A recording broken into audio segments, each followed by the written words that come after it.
तो आपके निर्देशांक ज्यामिति से संबंधित प्रीवियस ईयर के एग्जाम पेपरों में जितने भी टाइप अब तक पूछे जा चुके हैं वो सारे ही टाइप आज हम एक ही क्लास में कवर करने वाले हैं। एक ही क्लास में प्रीवियस ईयर के जितने भी आपके टाइप अब तक पूछे जा चुके हैं निर्देशांक ज्यामिति से संबंधित वो सारे ही टाइप एक ही क्लास में आज हम कवर करने वाले हैं, ठीक।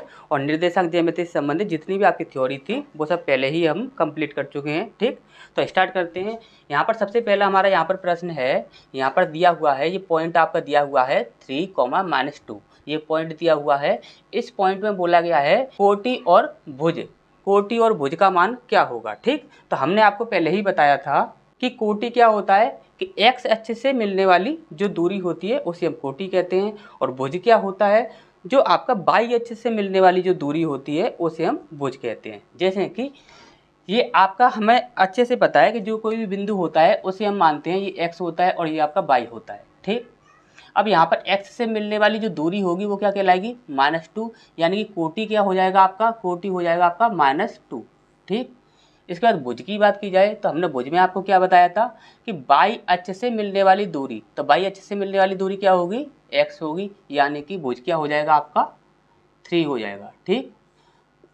तो यही हमारे आंसर हो जाएंगे, भुज पूछा जाएगा या कोटि पूछा जाएगा। हमने यहाँ पर आपको दोनों ही बता दिए, ठीक। इसके बाद नेक्स्ट क्वेश्चन है मूल बिंदु के निर्देशांक क्या होते हैं। काफ़ी इंपॉर्टेंट प्रश्न है, काफ़ी पूछा जाता है कि मूल बिंदु के निर्देशांक क्या होते हैं, और आपको अच्छे से पता है मूल बिंदु है ना ही वह ऊपर जा रहा ना ही वह नीचे जा रहा, ना ही वो दाएं जा रहा ना ही वो बाएं जा रहा, कहीं पर नहीं जा रहा है तो उसके निर्देशांक क्या होंगे 0, 0, ठीक, याद रखिएगा। इसके बाद प्लस माइनस चिन्ह किस चतुर्थांश का है, ठीक। हम इसे याद करने का एक शॉर्ट तरीका बता देते हैं आपको, हमेशा ही आप याद रखिए। आपको देखिए हमने आपको जब पढ़ाया था तो देखिए ये आपका x अक्ष होता है, यहाँ पर प्लस होता है, यहाँ पर ये क्या होता है x डैश होता है, और यहाँ पर y होता है और यहाँ पर y डैश होता है, ठीक। अब यहाँ पर पूछा गया है कि प्लस माइनस ये किसका चिन्ह है, ठीक। और आपको हमने एक बात बोली थी जब कभी भी आप लोगे तो सबसे पहले आप x को लोगे उसके बाद आप y को लोगे। अब यहाँ पर ये आपका फर्स्ट कोऑर्डिनेट है, इसके बाद ये सेकंड है, इसके बाद ये थर्ड है और इसके बाद ये फोर्थ है, ठीक। ये पहला है, ये दूसरा, ये तीसरा और ये चौथा, ठीक। अब यहाँ पर फर्स्ट की बात की जाए तो सबसे पहले हम x को लेंगे और फिर उसके बाद y को लेंगे, तो यहाँ पर x प्लस का है और y भी प्लस का है तो यहाँ पर प्लस प्लस हुआ, ठीक। उसके बाद यहाँ की बात की जाए सेकंड की तो सबसे पहले हम x को लेंगे उसके बाद y को, x किसका है माइनस का और y किसका है प्लस का, तो यहाँ पर क्या हुआ माइनस प्लस। इसके बाद नेक्स्ट देखेंगे तो हमारा जो तीसरा है इसमें क्या है x लेंगे तो हमारा वो माइनस है और y लेंगे तो वो भी क्या है वो भी आपका माइनस है, तो दोनों ही माइनस माइनस हो गए। अब चौथे की बात की जाए तो चौथे में सबसे पहले हम x ही लेंगे, ठीक। तो यहाँ पर क्या है सबसे पहले प्लस है और उसके बाद y को लेंगे तो क्या है माइनस, तो ये क्या हो जाएगा आपका प्लस माइनस, ठीक। अब यहाँ पर आपका बोला गया है प्लस माइनस ये किसका चिन्ह है, तो प्लस माइनस ये किसका हो जाएगा आपका फोर्थ का, ठीक। चतुर्थांश ये हमारा आंसर हो जाएगा, ठीक। अब यहाँ पर नेक्स्ट प्रश्न है हमारा, यहाँ पर देखिए आपको इसी प्रकार से याद रखिए जब कभी ऊपर जाएगा और दाएं ओर जाएगा, देखिए सीधे हाथ की ओर जाएगा यानी कि राइट हैंड साइड की ओर जाएगा और ऊपर की साइड जाएगा तो हमेशा ये प्लस रहेगा और बाकी माइनस, ठीक। इधर की साइड आए या नीचे जाए तो माइनस, ठीक। बिंदु P ये आपका एक बिंदु दिया हुआ है का y अक्ष के सापेक्ष प्रतिबिंब क्या होगा। हमने आपको ट्रिक बताई थी, छोटी सी ट्रिक लगानी है आपको, जब कभी y अक्ष के सापेक्ष पूछा जाएगा तो आपका y जो होगा वो वैसा कि वैसा ही रहेगा और x के सापेक्ष पूछा जाएगा तो x जैसा होगा वो वैसा कि वैसा ही रहेगा, ठीक। तो आप यहाँ पर क्या करोगे, जैसे कि यहाँ पर हमने आपको पहले ही बताया था इसको सबसे पहले वाले को x मानते हैं दूसरे वाले को y मानते हैं, ठीक।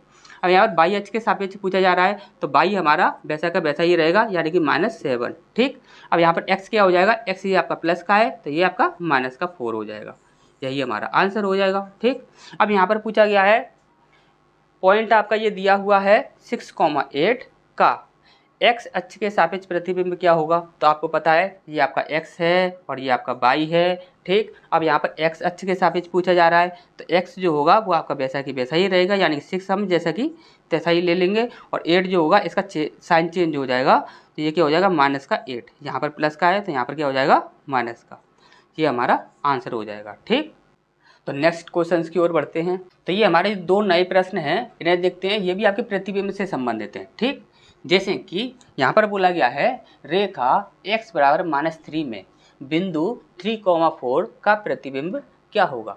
देखिए, दो प्रकार से ये प्रश्न पूछा जाता है, एक जब x का मान दिया हो और एक जब y का मान दिया हो। ठीक, इसके लिए हम आपको एक पहले ही बता चुके हैं, जब थ्योरी वाली क्लास में हमें क्या करना होता है, 2 का इंटू करना होता है किसमें, x के मान में, x का मान। ठीक, अब इसके बाद हमें क्या करना होता है, माइनस कर देना है x निर्देशांक को, x निर्देशांक। ठीक, अब इसके बाद हमें क्या करना होता है कि y जो होता है, देखिए x का मान दिया हुआ है तो y आपका जैसा का तैसा ही रहेगा, और यहाँ पर यदि y का मान दिया है तो x आपका जैसा कि तैसा ही रहेगा। यहाँ पर x का मान दिया है तो y आपका वैसा कि वैसा ही रहेगा।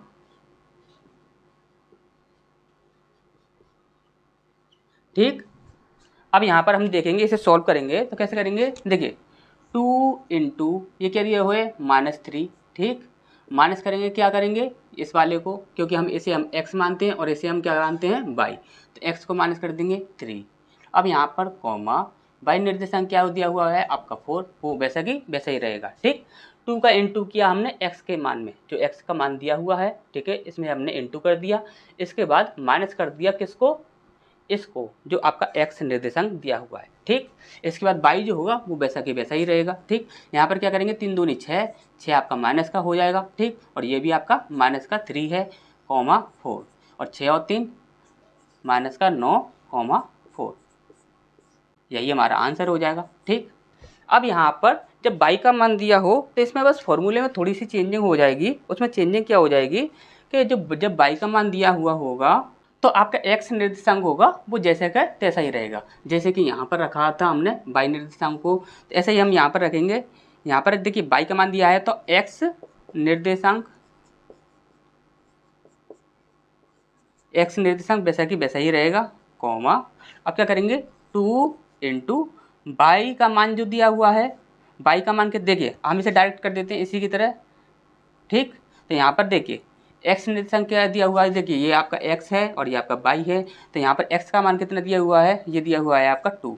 ठीक, इसी की तरह हम रख रहे हैं। ठीक, फॉर्मूला बना लेना आप, या फिर थ्योरी वाली क्लास में जाकर देख लेना। ठीक, तो यहाँ पर हमने रख दिया इसको ऐसा कि तैसा ही रख दिया। अब हमें 2 से इंटू करना है किस में, y वाले में, तो ये क्या है आपका -3। ठीक, अब माइनस करना है किसको, सॉरी यहाँ पर -3 में नहीं होगा, ये y के मान में होगा। ठीक, ये हो जाएगा आपका 5 -3। ठीक, और ये माइनस करना है -3। ठीक, माइनस करना है -3, ये बात आप याद रखिएगा। अब यहाँ पर 2 कॉमा इसका हम इसमें इंटू करेंगे तो कितना हो जाएगा, 5 दूनी 10, वो भी किसका, माइनस का। ठीक, अब इसका माइनस ये क्यों हो जाएगा प्लस, तो ये हो जाएगा +3। अब यहाँ पर क्या हो जाएगा 2 कॉमा यहाँ पर बचेगा आपका -7। ठीक, तो ये चीज़ आपको अच्छे समझ आ गई होगी। नेक्स्ट देखते हैं। इसके बाद ये हमारा जो प्रश्न है काफ़ी अच्छा प्रश्न है, ऐसे प्रश्न आपके काफ़ी पूछे जाते हैं, ध्यान दीजिएगा इस प्रश्न में। यहाँ पर बोला गया है त्रिभुज ABC के निर्देशांक। जैसे कि यहाँ पर एक हम त्रिभुज बना लें, ये हमारा एक त्रिभुज है। अब इस त्रिभुज के निर्देशांक दिए हुए हैं यहाँ पर ABC। ठीक, यहाँ पर A का बोला गया है यहाँ पर 2,3। ठीक, B का बोला गया है यहाँ पर 3,4, इसका C का बोला गया है यहाँ पर क्या है 4,5। ठीक, ये निर्देशांक दिए हुए हैं। अब यहाँ पर पूछा गया है कि त्रिभुज की प्रकृति क्या होगी, तो यहाँ पर देखिए त्रिभुज की आप प्रकृति भी निकाल सकते हो और यहाँ पर त्रिभुज का आपका परिमाप भी पूछा जा सकता है। काफ़ी टाइप के प्रश्नों को आप यहीं से इसी प्रकार से सॉल्व कर सकते हो, जो हम आपको बताने वाले हैं। यहाँ पर क्या होता है, आपको दूरी सूत्र लगाना होता है, और दूरी सूत्र क्या होता है, देखिए यहाँ पर हमें डिस्टेंस निकालना है, दूरी सूत्र लगाना है। तो यहाँ पर हम क्या करेंगे, x2 माइनस x1 का whole square plus y2 minus y1 का होल स्क्वायर, ये हमें फॉर्मूला लगाना होता है। ठीक, अब यहाँ पर सबसे पहले हम निकालते हैं a से b तक की दूरी। a से b तक की दूरी हम निकालेंगे, यहाँ से a से लेकर b तक की ये वाली दूरी हम निकाल रहे हैं। ठीक, तो यहाँ पर ये हो जाएगा आपका x1 और ये हो जाएगा आपका y1, ये हो जाएगा आपका x2 और ये हो जाएगा आपका y2। ठीक, तो यहाँ पर सबसे पहले हम लेंगे बाई, देखिए x2 यानी कि 3 माइनस 2 हो जाएगा, ठीक, का होल स्क्वायर प्लस यहाँ पर बाई क्या है 4 माइनस 3 इसका होल स्क्वायर, ठीक, वहाँ पर देखते जाइए आप, ठीक। तो यहाँ पर हम जब इसे सॉल्व करते हैं तो यहाँ पर ये सॉल्व करने पर क्या आ जाएगा, यहाँ पर देखिए यहाँ पर 1 बचेगा और यहाँ पर भी आपका 1 बचेगा, और 1 का स्क्वायर करेंगे तो वो उतना की उतना ही रहेगा, तो ये कितना हो जाएगा आपका रूट के अंदर 2 हो जाएगा, ठीक। ये हमारे निकल कर आया, तो इसकी लंबाई कितनी हो गई आपकी रूट के अंदर 2, ठीक। अब इसके बाद हम निकालते हैं, इसके बाद ले लेते हैं ए बी हो गया, अब इसके बाद ले लेते हैं बी सी, ठीक। इसके बाद हमने लिया बी सी की लंबाई हमें निकालनी है, तो बी सी की लंबाई निकालने के लिए हम क्या करेंगे, तो यहाँ पर ये हो जाएगा आपका x1 और ये हो जाएगा आपका y1, ये हो जाएगा आपका x2 और ये हो जाएगा y2, ठीक। यहाँ पर x2 माइनस x1 करेंगे यानी कि 4 माइनस 3 का होल स्क्वायर, इसके बाद 5 माइनस 4, ठीक, प्लस 5 माइनस 4 का होल स्क्वायर, ठीक। तो इसे सॉल्व करेंगे तो यहाँ पर कितना आएगा आपका, यहाँ पर 1 बचेगा, यहाँ पर भी 1 बचेगा, तो यहाँ पर भी आपका क्या हो जाएगा रूट 2 हो जाएगा, ठीक। तो यहाँ पर इसकी जो लंबाई आ रही है वो कितनी आ रही है आपकी रूट 2, ठीक। अब इसके बाद हमें क्या करना है, सी ए लेना है, ठीक, सी ए, तो सी ए लेंगे तो यहाँ पर ये आपका x1 ये आपका y1, ठीक, ये आपका x2 और ये आपका y2, हमें सी ए लेना है, यहाँ पर ए सी नहीं लेंगे, हम यहाँ पर सी ए लेंगे, ठीक, याद रखिएगा इस बात को। तो यहाँ पर हम लेंगे सी ए लेंगे, तो यहाँ पर हमारा क्या निकलेगी लंबाई इसकी, तो देखिए यहाँ पर हमें क्या करना है 4 माइनस, देख सॉरी यहाँ पर हमें रखेंगे 2 माइनस 4, ठीक, का होल स्क्वायर, इसके बाद हम रखेंगे 3 माइनस 5 प्लस 3 माइनस 5 का होल स्क्वायर, ठीक। अब यहाँ पर आप देखोगे तो यहाँ पर आपका माइनस का 2 बचेगा, ठीक, रूट के अंदर माइनस का 2 बचा, इसका हमें होल स्क्वायर करना है प्लस, और यहाँ पर ये भी आपका माइनस का 2 बचेगा, तो माइनस का 2 इसका भी होल स्क्वायर। अब यहाँ पर माइनस के 2 का होल स्क्वायर करेंगे तो यहाँ पर भी ये करेंगे तो ये क्या हो जाएगा आपका, यहाँ पर हो जाएगा 4 और यहाँ पर भी हो जाएगा 4, वो भी प्लस का, क्यों, क्योंकि माइनस की संख्या का माइनस में इंटू कर रहे हैं, ठीक। तो ये आपका 4 हो जाएगा, ये भी 4 हो जाएगा, तो यहाँ पर कितना आ जाएगा आपका रूट के अंदर 8, ठीक, ये रूट के अंदर 8 आ जाएगा। तो यहाँ पर आप देखोगे ये हो गया आपका रूट के अंदर 8, और हमसे यहाँ पर पूछा गया था इस त्रिभुज की प्रकृति क्या है, तो प्रकृति पूछी गई है, तो भुजाओं के आधार पर आप जब कभी भी देखोगे तो देखिए एक भुजा ये वाली जो है और एक भुजा ये वाली जो है, ये दोनों ही भुजा क्या है समान है, इन दोनों भुजाओं की लंबाई क्या है समान है। तो यहाँ पर हम कहेंगे ये कौन सा त्रिभुज है, ये है आपका समद्विबाहु त्रिभुज, कौन सा है समद्विबाहु, ठीक, कौन सा हो जाएगा समद्विबाहु त्रिभुज, यही हमारा आंसर हो जाएगा, ठीक। तो नेक्स्ट क्वेश्चन की ओर बढ़ते हैं।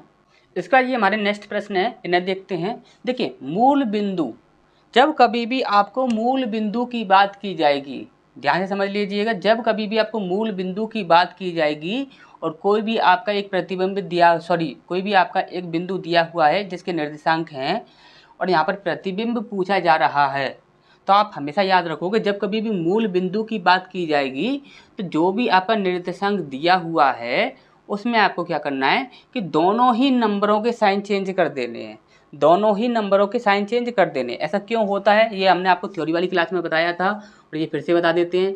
जैसे कि यहाँ पर कोई बिंदु बना है तो यहाँ पर इसका देखिए मूल बिंदु की बात कर रहा है यानी कि यहाँ की बात कर रहा है, तो इसका प्रतिबिंब हम कहाँ इसका जो मिरर होगा, मिरर हम कहाँ पर रखेंगे।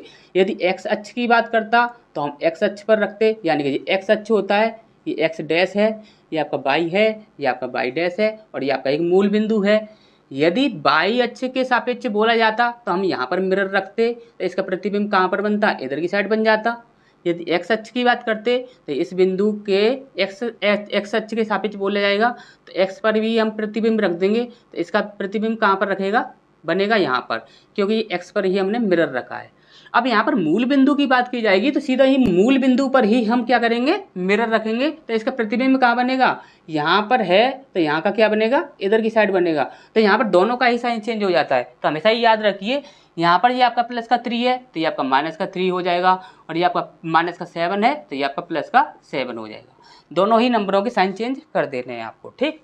अब यहाँ पर sine theta comma cos theta, ये आपका एक बिंदु दिया हुआ है कि मूल बिंदु से दूरी क्या होगी। अब यहाँ पर मूल बिंदु से दूरी पूछी गई है तो दूरी फॉर्मूला आपको अच्छे से पता है, अभी अभी हमने बताया था। डिस्टेंस फॉर्मूला क्या होता है, x2 माइनस x1 का whole square plus y2 minus y1 का होल स्क्वायर। ठीक, यही होता है ना।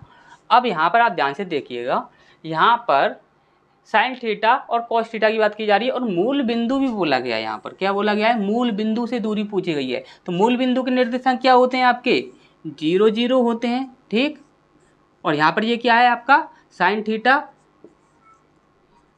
थीटा और कॉस थीटा। तो यहाँ पर हमें अच्छे से पता है, ये पहले वाले को x माना जाता है, दूसरे वाले को y, ये x1 और ये y1 और ये x2 और y2, इस प्रकार से हो जाएगा। अब इसे हम सॉल्व कर देंगे तो सॉल्व करने पर क्या आता है, देखिए साइन थीटा माइनस 0। ठीक, इसके बाद हमें क्या करना है, प्लस कॉस थीटा माइनस 0।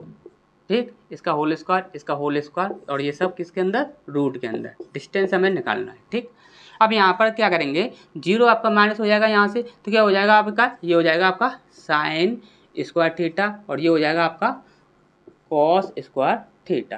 ठीक, यही बचेगा आपका।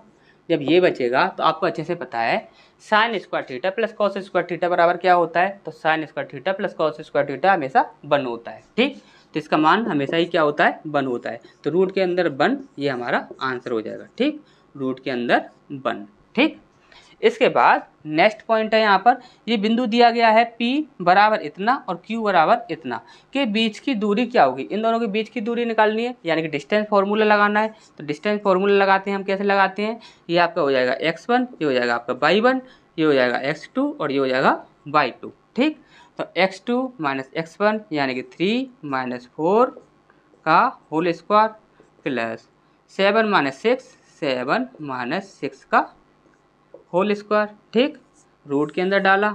अब इसे हम सॉल्व करेंगे तो हमारा क्या निकलता है, यहाँ पर आता है आपका माइनस का 1 का होल स्क्वायर प्लस यहाँ पर कितना आता है, यहाँ पर भी आता है आपका माइनस का 1, सॉरी यहाँ पर आपका प्लस का 1 आएगा, यहाँ पर आएगा 1 इसका होल स्क्वायर। ठीक, यहाँ पर माइनस का 1 और यहाँ पर प्लस का 1। ठीक, अब इनका होल स्क्वायर करेंगे तो यहाँ पर क्या होगा, यहाँ पर भी आपका 1 ही हो जाएगा प्लस का, क्योंकि माइनस का माइनस में गुणा करेंगे तो ये हो जाएगा आपका 1 और ये भी हो जाएगा 1, तो रूट के अंदर 2 ये हमारा आंसर हो जाएगा। ठीक, और इसे हम सदैव ही इकाई में लेते हैं। ठीक, तो नेक्स्ट की ओर बढ़ते हैं। तो इसके बाद ये हमारे एक नेक्स्ट प्रश्न है, इसे देखते हैं। काफ़ी इंपॉर्टेंट प्रश्न है, याद रखिएगा।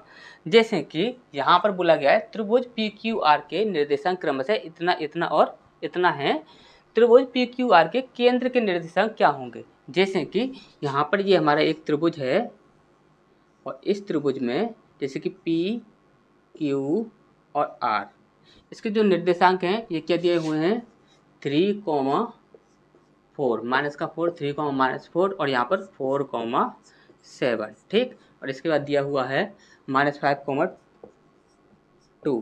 ठीक, अब यहाँ पर ये जो आपका केंद्र है इस त्रिभुज का, यहाँ के निर्देशांक पूछे गए।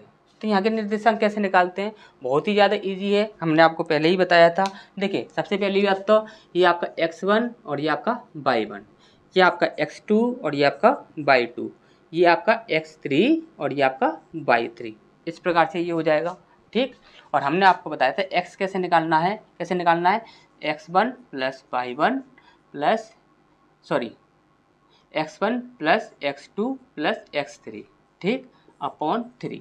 और यहाँ पर y हमें कैसे निकालना है, तो y is equal to y1 plus y2 plus y3 upon 3। ठीक, अब यहाँ पर x हमें निकालना है, क्या करेंगे हम, 3, 4 और -5, 3 प्लस 4 प्लस -5 यानी कि माइनस का ये 5 हो जाएगा। ठीक, अपॉन 3।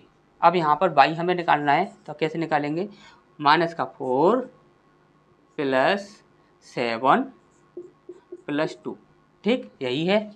अब यहाँ पर अपॉन 3, इसे सॉल्व करते हैं। जैसे कि यहाँ पर 4 और 3 7, 7 यानी कि 5 में से गए तो 2/3। ठीक, ये आपका 2/3 हो जाएगा। x की वैल्यू हमारी कितनी आ रही है 2/3। ठीक, अब यहाँ पर y की बात करेंगे तो ये y कितना हो जाएगा आपका, देखिए यहाँ पर प्लस का ये आप सॉरी माइनस का आपका 4 है, तो 7 और 2 9 और 9 - 4 5/3, ये हमारी y की वैल्यू हो जाएगी। ठीक, अब यहाँ पर मध्य बिंदु के जो निर्देशांक पूछे गए हैं वो कितने हो जाएंगे आपके 2/3, 5/3, 2/3 और 5/3, यही हो जाएगा हमारा आंसर। ठीक, तो नेक्स्ट देखते हैं।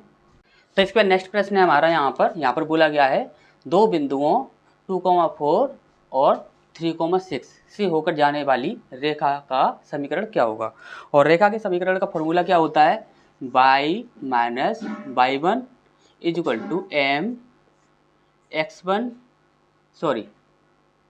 x - x1। अब यहाँ पर आप देखोगे तो ये पहला जो बिंदु दिया हुआ है ये क्या है 2,4, और इसे हम क्या मानते हैं, यहाँ पर ये हो जाएगा आपका x1 और y1। इसके बाद दूसरा दिया हुआ है ये है आपका 3,6, ये पहला हो जाएगा आपका x2 और ये हो जाएगा आपका y2।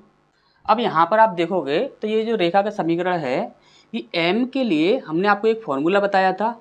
हमने आपको क्या बताया था, हमने आपको बोला था m की जगह पर हम रख सकते हैं y2 - y1, अभी थोड़ी देर पहले ही बताया था, अपॉन x2 - x1।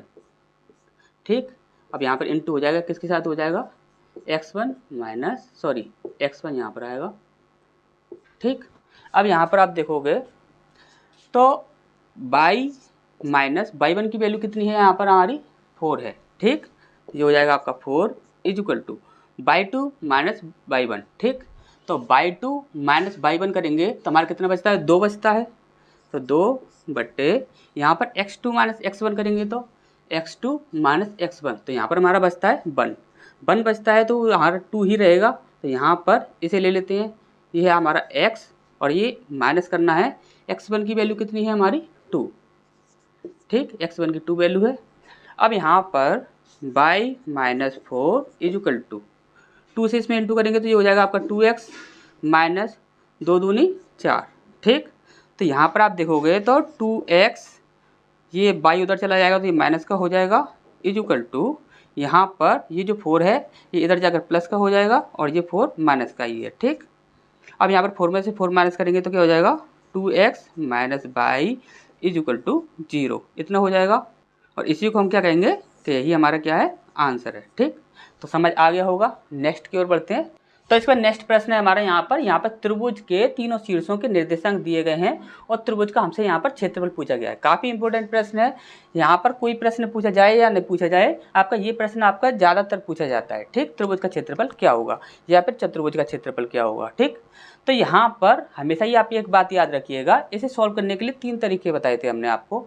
सबसे पहला फॉर्मूले से आप सॉल्व कर सकते हो, लेकिन आपको फॉर्मूले से सॉल्व नहीं करना है क्योंकि आपको समय से समय बहुत ज़्यादा बचाना है, तो इसलिए हम आपको एक ट्रिक बताएंगे, तो उस ट्रिक से ही आपको इस क्वेश्चन को सॉल्व करना है। ठीक, इसके बाद हमने आपको एक ट्रिक और बताई थी, उस ट्रिक से कभी भी आपको सॉल्व नहीं करना है यदि आपको समय बचाना है तो।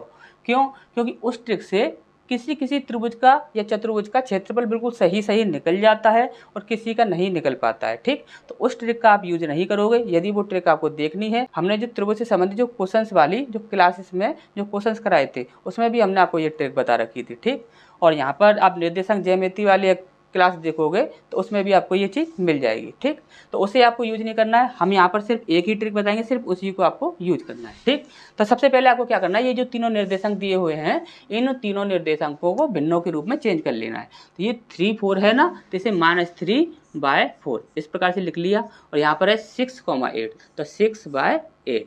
ठीक, इसके बाद यहाँ पर तीसरा है, तीसरा क्या दिया हुआ है 2 - 7 2/-7। ठीक, पहला हो गया, दूसरा हो गया और यहाँ पर तीसरा हो गया। अब यहाँ पर हमें क्या करना है कि जो पहला वाला है इस बार इसको एक बार और लिख लेना है। कैसे लिख लेना है -3/4। अब ऐसा हमने क्यों किया, ये हमने इसलिए किया क्योंकि जैसे कि हमने ये एक त्रिभुज बनाया ABC।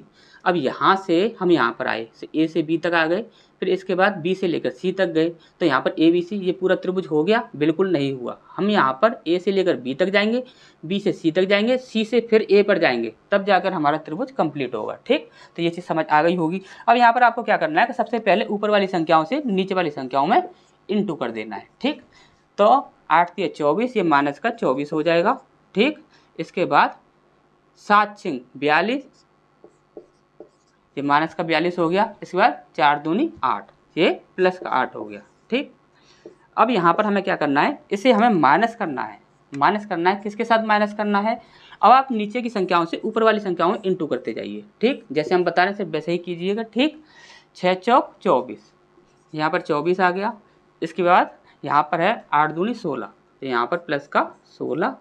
इसके बाद सत्तिया, देखिए ये वाला 7 जो माइनस का है और ये वाला 3 जो है वो भी आपका माइनस का है, तो संख्या किसकी बन जाएगी? प्लस की बन जाएगी। ठीक, 7 × 21। ठीक, इसे हमें क्या करना है? माइनस कर देना है। अब यहाँ पर आप देखोगे तो देखिए 4 और 2 6, 6 यहाँ पर ये माइनस हो जाता है यहाँ से। ठीक, तो 6 माइनस हो गया, बचा कितना? 2, और 40 और 20, 60 है हमारा, तो 60 में से आप 2 माइनस कर दिए, कितना बचा आपका? 58। ठीक, 58 बचा, और वो भी किसका? माइनस की संख्या बड़ी है तो माइनस का। ठीक, अब ये हमें माइनस करना है। क्या माइनस करना है? यहाँ पर है आपका 6 और 4 10 और 1 11 की 1 हासिल लगी 1, इसके बाद 2 और 2 4 और 1 5 और 1 6, 61 को हमें माइनस करना है। तब हम माइनस करेंगे तो ये प्लस का जो है ये माइनस का हो जाएगा, तो यहाँ पर ये भी माइनस का हो जाएगा। अब यहाँ पर क्या होता है कि यहाँ पर 8 और 1 9 और 6 और 5 11, ये आपका माइनस का हो जाएगा। अब आपको सिर्फ क्या करना है, ऐसे इतना करने के बाद आपको सिर्फ इसे 2 से डिवाइड कर देना है। ठीक, अब यहाँ पर एक बात याद रखिए, ये आपका माइनस का आए या प्लस का आए, आंसर सदैव ही आपको प्लस में ही देना है। ठीक, अब इसका आंसर क्या आ जाएगा? तो 2 पंजे 10 और 2 नाम 18। ठीक, बचा आपका 1, 2 पंजे 10, ये हमारा आंसर हो जाएगा। कभी भी माइनस का आए या प्लस का आए, आंसर सदैव प्लस में ही देना है आपको। ठीक, ये चीज़ समझ आ गई होगी। नेक्स्ट क्वेश्चन की ओर बढ़ते हैं। इसके बाद नेक्स्ट प्रश्न है हमारा, पहले त्रिभुज का क्षेत्रफल पूछा गया था, अब चतुर्भुज का क्षेत्रफल पूछा गया है। इन दोनों में हमेशा एक ही अंतर रहता है, त्रिभुज का क्षेत्रफल पूछा जाएगा तो उसके 3 शीर्ष होते हैं, तो यहाँ पर 3 निर्देशांक होते हैं। चतुर्भुज का क्षेत्रफल पूछा जाता है तो यहाँ पर 4 निर्देशांक दिए गए होते हैं, क्योंकि उसके 4 शीर्ष होते हैं। ठीक, अब यहाँ पर आप देखोगे तो यहाँ पर पहला, दूसरा, तीसरा, चौथा हमें वैसा ही करना है, जैसे कि 2/4, इसके बाद -3/7, 2/-3, 3/-7। ठीक, अब आपको क्या करना है कि जो पहला वाला जो है इसे एक बार लास्ट में और लिख लेना है, जैसे कि हमने आपको पहले बताया था। तो क्या हो जाएगा? 2/4। अब यहाँ पर चतुर्भुज कंप्लीट हो गया हमारा। अब यहाँ पर हमें क्या करना है कि सबसे पहले हमें ऊपर वाली संख्याओं से नीचे वाली संख्याओं में इंटू कर लेना है। ठीक, तो 7 दूनी 14, इसके बाद 3 तिया 9, ये प्लस का हो जाएगा। ठीक, अब इसका 7 दूनी 14, ये आपका माइनस का 14 हो जाएगा, और इसके बाद 4 तिया 12, ये आपका प्लस का हो जाएगा। ठीक, अब इसको आपको क्या करना है? माइनस करना है। किसके साथ करना है? आप नीचे की संख्याओं से ऊपर वाली संख्याओं में इंटू करते जाएंगे। ठीक, जैसे कि 4 तिया 12, ये आपका पहले से ही माइनस का हो गया। ठीक, अब इसके बाद 4 तिया 12 और यहाँ पर 7 दूनी 14, यहाँ पर 14 ये प्लस का हो जाएगा, 7 दूनी 14, इसके बाद 3 तिया 9, तो यहाँ पर ये आपका माइनस का हो जाएगा। ठीक, अब इसके बाद बचता है आपका 7 दूनी 14, तो ये आपका माइनस का हो जाएगा। ठीक, अब यहाँ पर हम देखेंगे तो यहाँ पर देखोगे तो आप ये 14 से 14 कैंसिल हो जाएगा यहाँ पर आपका, और इसके बाद हमें क्या करना है? 12 और 9 को जोड़ना है। ठीक, तो ये हो जाएगा हमारा 21। ठीक, अब हमें माइनस करना है। किसके साथ माइनस करना है? देखते हैं यहाँ पर। तो देखिए यहाँ पर ये 14 जो प्लस का है और ये 14 जो माइनस का है, ये आपस में कैंसिल हो जाएंगे, तो ये माइनस का 12 है और ये माइनस का 9 है। ठीक, तो यहाँ पर कितना बचता है आपका? तो यहाँ पर हो जाता है आपका 21। ठीक, अब यहाँ पर देखिए ये आपका 21 हो रहा है, ये आपका जो है अंदर माइनस का है। ठीक, ये अंदर माइनस का है और ये माइनस का है, माइनस से माइनस कैंसिल हो जाएगा, तो यहाँ पर ये किसका बच जाएगा? प्लस का बच जाएगा। ठीक, ये आपका प्लस का बच जाएगा। अब यहाँ पर ये क्या हो जाएगा? ये देखिए ये पहले से ही प्लस का है और ये भी प्लस का है, तो ये हो जाएगा आपका 42, और हमें लास्ट में क्या करना है कि सिर्फ 2 से डिवाइड करना है, तो कितना हो जाएगा? 21 हमारा आंसर हो जाएगा। ठीक, तो नेक्स्ट क्वेश्चन की ओर बढ़ते हैं। तो इसके बाद नेक्स्ट हमारे ये 2 प्रश्न हैं, इन्हें देखते हैं। एक समद्विबाहु समकोण त्रिभुज में कोण C 90 डिग्री है। जैसे कि यहाँ पर बोला गया है ये एक समद्विबाहु समकोण त्रिभुज है। अब ये समद्विबाहु है तो 2 भुजाएं क्या होंगी, बराबर होंगी, और सदैव यही 2 भुजाएं बराबर होती हैं, ये नहीं होती। ठीक, अब यहाँ पर कोण C 90 डिग्री है, तो यहाँ पर ये 90 डिग्री का एंगल बन रहा है, तो ये यहाँ पर क्या है, यहाँ पर C हो जाएगा ये। ठीक, तो यहाँ पर हम बोल देंगे A, B और C, इसी प्रकार से हो सकता है। ठीक, तब कोण B की प्रवणता क्या होगी, तो यहाँ पर इसका m का मान पूछा गया है यहाँ पर। अब आप ध्यान से समझिए इस प्रश्न को। यहाँ पर यदि ये एंगल 90 डिग्री है और उसने बोला है समद्विबाहु त्रिभुज है, 2 भुजाएं समान है, तो आपको अच्छे से पता है कि त्रिभुज की जब 2 भुजाएं समान होती हैं तो उसके आमने सामने वाले कोण भी बराबर होते हैं। और आपको एक बात और पता है कि यदि एक कोण 90 डिग्री है तो बाकी के 2 कोण भी 90 डिग्री के होंगे, क्योंकि त्रिभुज के तीनों कोणों का योग कितना होता है, 180 डिग्री। तो यहाँ पर ये वाला जो कोण होगा, कोण B, ये 45 डिग्री हो जाएगा, और ये भी क्या हो जाएगा, 45 डिग्री। क्यों, क्योंकि समद्विबाहु त्रिभुज है। ठीक, अब यहाँ पर कोण B पूछा गया था, तो यहाँ पर क्या है, m बराबर क्या है, tan थीटा। हमने आपको पहले ही बताया था कि m जो होता है वो tan थीटा के बराबर होता है, यानी कि प्रवणता जो होती है वो tan थीटा के बराबर होती है। तो m is equal to tan 45 degree हो जाएगा, ये 45 डिग्री का एंगल है। ठीक, तो यहाँ पर m इज इक्वल टू ये 45 डिग्री का जो एंगल है यहाँ पर कितना हो जाएगा, ये 1 हो जाएगा। क्यों हो जाएगा, क्योंकि tan 45 डिग्री का मान क्या होता है, 1 होता है। ठीक, ट्रिग्नोमेट्री में आपने पढ़ाई होगा। 2 रेखाएं, पहली ये दी हुई है और दूसरी ये दी हुई है। ठीक, की प्रकृति क्या है, इन दोनों रेखाओं की प्रकृति पूछी गई है। अब यहाँ पर आप ध्यान से समझिए, यदि हम इसमें m की वैल्यू निकालते हैं, फर्स्ट में देखिए, फर्स्ट में निकाल रहे हैं हम m की वैल्यू, तो यहाँ पर क्या निकलती है, -3/4। ठीक, -3/4। ऊपर वाली संख्या सदैव माइनस की ली जाती है, पहले ही बताया होगा हमने आपको, थ्योरी वाली क्लास में बता दिया है पहले। ठीक, इसके बाद m, ये हम सेकंड वाले को निकाल रहे हैं, तो इसकी जब हम प्रवणता निकालेंगे तो वो क्या निकालेंगे, यहाँ पर हो जाएगा आपका -12/16। ठीक, क्योंकि ऊपर वाली संख्या सदैव किसकी ली जाती है, माइनस की। ठीक, अब यहाँ पर आप इसे ध्यान से देखिएगा, ये क्या हो जाएगा, 4 तिया 12 और 4 चौक 16। ठीक, ये हो जाएगा। अब यहाँ पर आप ध्यान से देखिए, ये -3/4 है और ये भी -3/4 है, यानी कि दोनों की जो प्रवणता निकल रही है वो सेम निकल रही है। तो यहाँ पर हमेशा ही हम क्या बोलते हैं, m is equal to m, यानी कि m1 is equal to m2। हम इसे हम m1 माने और इसे हम m2 माने, तो क्या हो जाएगा, m1 is equal to m2। क्यों, क्योंकि दोनों की प्रवणता क्या है, समान है। और इसका मतलब क्या होता है कि दोनों ही रेखा कैसी हैं, समानांतर। ठीक, क्या है, समानांतर रेखाएं हैं।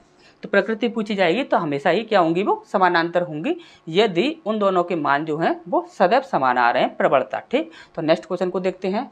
तो इसके बाद ये हमारा नेक्स्ट प्रश्न है, यहाँ पर देखते हैं। यहाँ पर बोला गया है, बिंदु इतने से होकर जाने वाली रेखा का समीकरण क्या होगा यदि प्रवणता 11 है। तो काफ़ी इजी प्रश्न है, आपको अच्छे से पता है। यदि फॉर्मूला याद है, फॉर्मूला क्या है, y - y1 is equal to m x - x1। ठीक, यही फॉर्मूला होता है। तो यहाँ पर, और इसे आप देखोगे तो ये हो जाएगा आपका x1 और ये हो जाएगा y1। ठीक, और ये आपका m की वैल्यू दी हुई है 11। ठीक, तो यहाँ पर हम रख देंगे y - y1 की वैल्यू कितनी है आपकी, 9 है, इज इक्वल टू m की वैल्यू कितनी है आपकी, 11 है। ठीक, यहाँ पर x की वैल्यू, x1 की वैल्यू कितनी है हमारी, 7 है। ठीक, अब यहाँ पर आप देखोगे तो y - 9 इज इक्वल टू ये हो जाएगा आपका 11x और ये हो जाएगा 11 सत्ते 77। ठीक, अब यहाँ पर ये 11x और ये माइनस का y हो जाएगा, इज इक्वल टू ये आपका 77 क्या होगा, ये प्लस का हो जाएगा, और ये आपका यहाँ पर ये माइनस का है, ये माइनस का ही रहेगा। ठीक, अब यहाँ पर 11x - y, अब यहाँ पर ये हो जाएगा आपका 68, और 68 को जब हम इधर लाएंगे तो ये किसका हो जाएगा, माइनस का 68, क्योंकि यहाँ पर प्लस की संख्या बड़ी है, और बराबर 0। तो यही हमारा क्या होगा, आंसर हो जाएगा। ठीक, तो नेक्स्ट क्वेश्चन की ओर बढ़ते हैं। तो इसके बाद नेक्स्ट प्रश्न है हमारा यहाँ पर, ये एक रेखा का प्रथम बिंदु इतना, द्वितीय बिंदु इतना, देखिए प्रथम बिंदु इतना है और द्वितीय बिंदु इतना है और मध्य बिंदु जो है वो इतना है, तब z का मान क्या होगा। जैसे कि यहाँ पर एक रेखा हम खींचे हैं, आपको समझाने के लिए खींच रहे हैं। ठीक, यहाँ पर प्रथम बिंदु है, इसे हम फर्स्ट मान लेते हैं, इसे हम सेकंड मान लेते हैं, ठीक। और इसके बाद ये हो जाएगा आपका मिडिल, मध्य बिंदु, ठीक। अब यहाँ पर फर्स्ट कितना दिया हुआ है, प्रथम दिया हुआ है z, -7, ठीक। इसके बाद सेकंड कितना दिया हुआ है, द्वितीय, तो 4z, -8, ठीक। अब इसका मध्य कितना दिया हुआ है, -3, 5, ठीक। हमने आपको थ्योरी वाली में क्लास में अच्छे से समझा दिया है, इसे हम आपको दिखा देते हैं बस सॉल्व कैसे करते हैं इसे, ठीक। तो यहाँ पर आप देख लीजिए, जैसे कि इसे हम बोलें ये x1 और ये y1 है, और ये आपका x2 और ये y2 है, और यहाँ पर ये x है और ये y है, ठीक।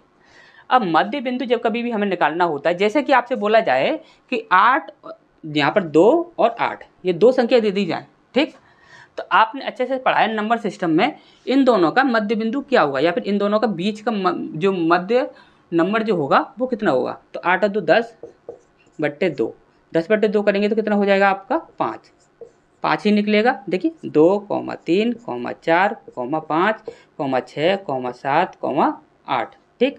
यहाँ से आप 6, 7, 8 ये 3 निकाल दिए और यहाँ से 3 निकाल दीजिए, तो बचा आपका कितना 5। ये मिडिल पॉइंट है, तो सिर्फ इसी का यूज करना है आपको और कुछ भी नहीं करना है, ठीक। तो यहाँ पर हम क्या करेंगे, x1 लेंगे, x1 कितना है आपका z, और x2 लेंगे, x2 कितना है आपका +4z, ठीक। अपॉन 2 कर देंगे, और ये किसकी वैल्यू निकलेगी, इसकी वैल्यू निकलेगी। यहाँ पर देखिए हमने यही माना है x, तो यहाँ पर देखिए हमेशा याद रखिएगा, दोनों की फॉर्मूले बता देते हैं दोबारा से। x निकालना है तो x1 + x2/2, और यहाँ पर y निकालना है, y तो क्या करेंगे, y1 + y2/2, इस प्रकार से करेंगे, ठीक। तो हमें x की वैल्यू निकालनी है, क्यों, क्योंकि यहाँ पर z का मान पूछा गया है और z का मान सिर्फ x2 में ही है, ठीक। x में ही हमारा z का मान है, तो यहाँ पर x की वैल्यू निकलेगी। तो यहाँ पर ये जो x का मान है वो कितना है आपका -3, ठीक। तो ये कितना हो जाएगा, 3 दूनी 6, वही -6 = z + 4z, ठीक। इतना हो जाएगा आपका। अब यहाँ पर आप क्या करोगे, यहाँ पर 4z है ये, ठीक, यहाँ पर ये z आएगा, ठीक। यहाँ पर ये 4z है और ये z है, तो कितना हो जाएगा आपका 5z बराबर -6, और ये कितना हो जाएगा z बराबर, ये जो 5 है ये इधर चला जाएगा, तो ये किस में हो जाएगा, भाग में हो जाएगा, ठीक। कितना आ जाएगा आपका आंसर -6/5, ठीक। तो नेक्स्ट क्वेश्चन की ओर बढ़ते हैं। तो इसके बाद ये हमारा नेक्स्ट प्रश्न है, यहाँ पर देखिए, जैसे कि एक रेखा हम यहाँ पर खींच लें, समझाने के लिए खींच रहे हैं। आप जैसे डायरेक्टली फॉर्मूला लगा सकते हो, लेकिन आप एक बार प्रैक्टिस के लिए कर लीजिए, ठीक। तो यहाँ पर ये फर्स्ट है, ये आपका सेकंड है, और ये आपका मिडिल है, ठीक। अब यहाँ पर एक रेखा का प्रथम बिंदु इतना है, यानी कि 2,6। फर्स्ट बिंदु के निर्देशांक ये हैं, और द्वितीय बिंदु क्या होगा, तो ये आपका पूछा गया है, और इसे हम बोल देते हैं ये आपका x2 और y2 होता है, ठीक। यही हमने बोला था। इसके बाद उसने दिया हुआ है, यदि मध्य बिंदु के निर्देशांक इतने हैं, यानी कि 4,7 ये दिया हुआ है आपका, ठीक। अब यहाँ पर आप देखोगे तो ये आपका x1 और ये y1 होता है, और ये आपका x और y होता है, ठीक। और हमसे पूछा गया है जो आपका जो सेकंड बिंदु है ये वाला, तो इसके निर्देशांक क्या होंगे। जैसे कि हमने आपको पहले ही बताया था, हम क्या करेंगे, यदि हम x की वैल्यू निकालनी है तो हम क्या करेंगे, x2 और x1 इन दोनों को ऐड कर लेंगे, तो ये क्या हो जाएगा 2 + x2/2, ठीक। और हमें y की वैल्यू निकालनी है, तो हम क्या करेंगे, y इक्वल टू करेंगे, तो हम क्या करेंगे कि y1 कितना है हमारा 6 + y2/2, ठीक। अब यहाँ पर x की वैल्यू हमसे ये क्या है, ये दी हुई है, तो यहाँ पर हम इसे 4 रख देंगे, ठीक। और इसी प्रकार से y की वैल्यू जो है वो हमें दे रखी है, तो इसे हम 7 रख देंगे, ठीक। तो यहाँ पर कितना हो जाएगा आपका, तो देखिए यहाँ पर हो जाएगा आपका 4 दूनी तो 8 हो गया ये, ठीक। और यहाँ पर 2 + x2, और यहाँ पर आप देखोगे तो 7 दूनी 14 हो जाएगा ये, = 6 + y2, ठीक। तो y2 की वैल्यू हमारी कितनी आ जाएगी, आपको अच्छे से पता है, 14 में से हम 6 माइनस करेंगे तो हमारा कितना बचता है, 8 बचता है। अब इसके बाद इसकी बात आती है, तो यहाँ पर कितना बच जाएगा आपका, 6 बच जाएगा। x2 बराबर कितना निकला, 6 निकला। और हमें जब इसके निर्देशांक रखने हैं तो हमारे कितने हो जाएंगे, x2 की वैल्यू हमारी कितनी आई है, 6 आई है, और y2 की वैल्यू कितनी आई है हमारी 8 आई है। ठीक, तो यही हमारे निर्देशांक हो जाएंगे। ठीक, और हमेशा ये एक बात याद रखिएगा, ये जो x की वैल्यू है ये पहले रखनी है, y की वैल्यू आपको बाद में रखनी है। ठीक, और यदि 8 इधर आता है और 6 इधर आता है, कोई ऐसा ऑप्शन दिखता है तो उसे आप कैंसिल कर दीजिए, हमेशा ही x की वैल्यू इधर, y की वैल्यू इधर। ठीक।